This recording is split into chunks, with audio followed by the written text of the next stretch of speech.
Traffic की वजह से ऑफिस टाइम पर नहीं जा पा रहे हो, किसी जगह तक जाना है बट कैब बहुत ज्यादा एक्सपेंसिव है, फ्रेंड के घर जाना है बट घर पर कार अवेलेबल नहीं है। ये सारी प्रॉब्लम्स हमें डे टू डे फेस करनी पड़ती हैं बिकॉज सिटीज में ट्रैफिक की तो प्रॉब्लम है ही, ऊपर से कैब्स की प्राइसेस भी दिन ब दिन बढ़ती जा रही हैं। But you know what, now we have a solution and उस सॉल्यूशन को हम रैपिडो के नाम से जानते हैं। रैपिडो मानो एक सेवियर की तरह इस मार्केट में एंटर हुआ एंड पिछले कुछ सालों में इसने आउटस्टैंडिंग रिजल्ट्स प्रोड्यूस किए हैं। बाइक टैक्सी मार्केट को इंडिया में 2021 में $50 मिलियन पर वैल्यू किया गया था and the same industry is expected to grow at a CAGR of 48.5% from 2022 to 2030। Ola and Uber जैसी कंपनीज अब घटती फंडिंग्स एंड बहुत ज्यादा लॉसेस की वजह से अब डेली स्ट्रगल कर रही हैं, वहीं रैपिडो का मार्केट शेयर बहुत तेजी से बढ़ता जा रहा है। आज की इस वीडियो में हम बात करेंगे रैपिडो की एंड जानेंगे कैसे ये बिजनेस ओला एंड उबर जैसी एस्टैब्लिश कंपनीज को बीट कर रहा है।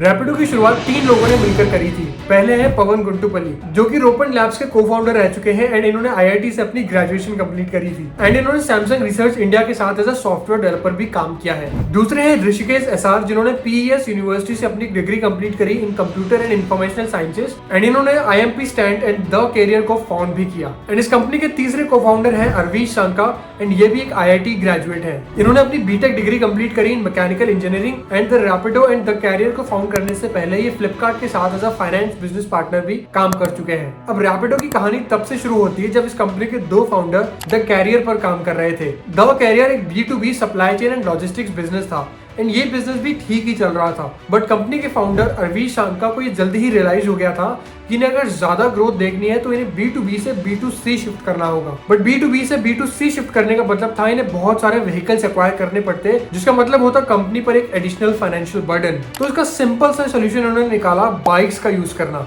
अब बाइक्स का यूज करके अपनी कॉस्ट को तो कम कर ही सकते थे, बट साथ ही अपनी कॉम्पिटिशन को भी बीट कर सकते थे, ट्रैफिक की प्रॉब्लम से भी बच सकते थे एंड और भी बहुत कुछ। Overall it was a smart move and यही से शुरुआत होती है रैपिडो की एक 15-20 लोगों की एक छोटी सी टीम से। बेसिक आइडिया ये था कि रैपिडो में ये उन लोगों को हायर करेंगे जिनके पास ऑलरेडी 2 व्हीलर्स हैं एंड ये उसे एज अ टैक्सी यूज करना चाहते हैं एंड एक साइड इनकम कमाना चाहते हैं। हम सभी जानते हैं कि ओला एंड उबर के प्राइसेस दिन ब दिन बढ़ते जा रहे हैं एंड ट्रैफिक वाली प्रॉब्लम से तो हम सभी वाकिफ हैं।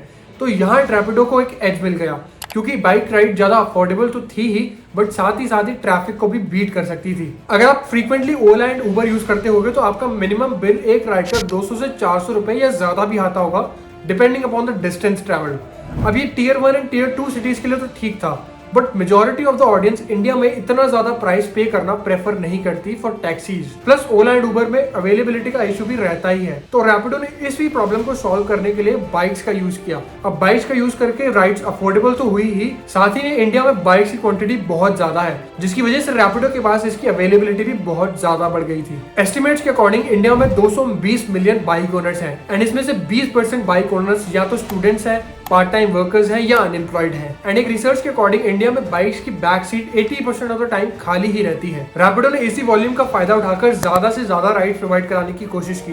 प्लस बाइक्स ऐसी जगह भी पहुंच सकती हैं जहां नॉर्मल कैब्स या कार्स नहीं पहुंच सकती, तो it made a lot more sense for a solo traveller. इसके अलावा आपको याद होगा कि जब ओला एंड उबर मार्केट में आए थे तो इन्होंने इन्वेस्टर्स का पैसा पानी की तरह बहाया था। इन्होंने मार्केटिंग पर मिलियंस ऑफ डॉलर स्पेंड किए, कस्टमर्स को बहुत ज्यादा इंसेंटिव्स दिए एंड ड्राइवर्स को भी बहुत ज्यादा इंसेंटिव्स एंड बहुत बड़े बड़े रिवॉर्ड्स दिए जिससे कि वो इनकी तरफ अट्रैक्ट हो पाए। बट जैसे जैसे टाइम बीतता गया ये सारे इंसेंटिव्स फेड होते चले गए। अब क्योंकि इन्वेस्टर्स का बहुत सारा पैसा बर्न हो रहा था तो इन पर प्रॉफिटेबिलिटी का भी प्रेशर आ चुका था, जिसकी वजह से इन्होंने राइड के फेयर्स हाइक कर दिए एंड ये ड्राइवर्स को कम से कम पे करने लगे एंड एज अ रिजल्ट ओला बहुत सारी कॉन्ट्रोवर्सीज का भी शिकार हुआ था। आज के दिन अगर आप किसी भी कैब ड्राइवर से बात करोगे तो majority of the cab drivers are not happy with Ola and Uber. अब रैपिडो ने इन्हीं सब प्रॉब्लम्स को क्लोजली नोटिस किया एंड अपने मॉडल्स में इंप्रूवमेंट किए। रैपिडो ने कभी भी अपने कैप्टन्स को बहुत बड़े बड़े इंसेंटिव्स का लालच नहीं दिया, बल्कि उन्होंने बहुत बेसिक फैसिलिटीज इन कैप्टन्स को प्रोवाइड करी जिससे कि वो इनके साथ जुड़े रहे, जैसे कि same day withdrawal and insurance जैसी पॉलिसीज। इसके अलावा रैपिडो के फेयर्स भी बहुत ज्यादा नॉमिनल है। रैपिडो एक 15 रुपए की बेस फी चार्ज करता है एंड उसके ऊपर 3 रुपए हर किलोमीटर पर चार्ज करता है, which is very nominal for a solo traveller. कोई भी इंसान जिसके पास 2 व्हीलर है वो वो खुद को एज अ कैप्टन रजिस्टर कर सकता है by submitting the required documents. हालांकि सिर्फ इसमें एक कंडीशन होती है कि जो भी आप टू व्हीलर रजिस्टर कर रहे हो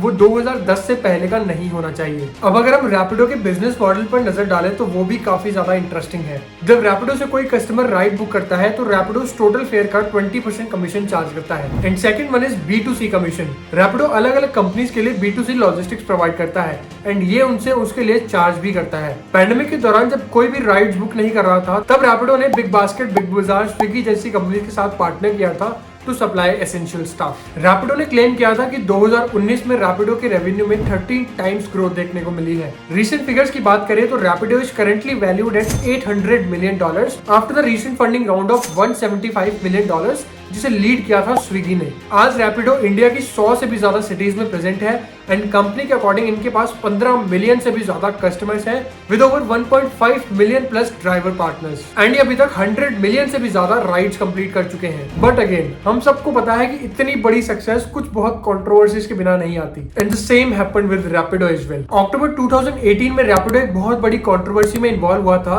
जब कोयम्बटूर में इनकी बहुत सारी बाइक्स को सीज कर दिया गया था बिकॉज वो ट्रांसपोर्ट डिपार्टमेंट के किसी परमिट के बिना ही ऑपरेट कर रहे थे। जुलाई 2019 में मद्रास हाई कोर्ट ने भी इनके ऑपरेशंस पर बैन लगा दिया था अक्रॉस तमिलनाडु एंड इनके ऐप को भी एप्पल ऐप स्टोर से रिमूव कर दिया था फॉर वायलेटिंग लोकल लॉज। हालांकि 2019 को ये बैन लिफ्ट कर दिया गया था। इन कंपनी को अपने ऑपरेशंस रिज्यूम करने दिए गए थे जब तक कि state government bike taxi services को लेकर नए लॉज नहीं बना लेती। बैंगलोर में भी फरवरी 2019 को ओला एंड रैपिडो की 200 से भी ज्यादा बाइक्स को सीज कर दिया गया था बिकॉज स्टेट गवर्नमेंट ने बाइक टैक्सीज को इलीगल डिक्लेयर कर दिया था। फरवरी 2020 में रैपिडो को असम में भी बैन कर दिया गया था जब ये पता चला कि रैपिडो बिना किसी डीटीओ के कमर्शियल लाइसेंस या परमिट के ऑपरेट कर रही है। बट रिसेंटली कोर्ट ने बहुत सारे एग्रीगेटर्स को अलाउ कर दिया to continue their operations because motor vehicle act 1988 के अंदर बाइक टैक्सीज को एज ए ट्रांसपोर्ट व्हीकल माना गया है। रैपिडो बहुत सारी गवर्नमेंट्स के साथ भी मिलकर काम कर रही है to frame guidelines to regulate this industry. In short Rapido ने अपने स्टार्ट से लेकर अब तक बहुत अच्छा खासा मोमेंटम गेन कर लिया है एंड रैपिडो जैसे स्टार्टअप की हमें सख्त जरूरत भी थी बिकॉज ओला एंड उबर बहुत ज्यादा महंगे थे, बहुत टाइम कंज्यूमिंग थे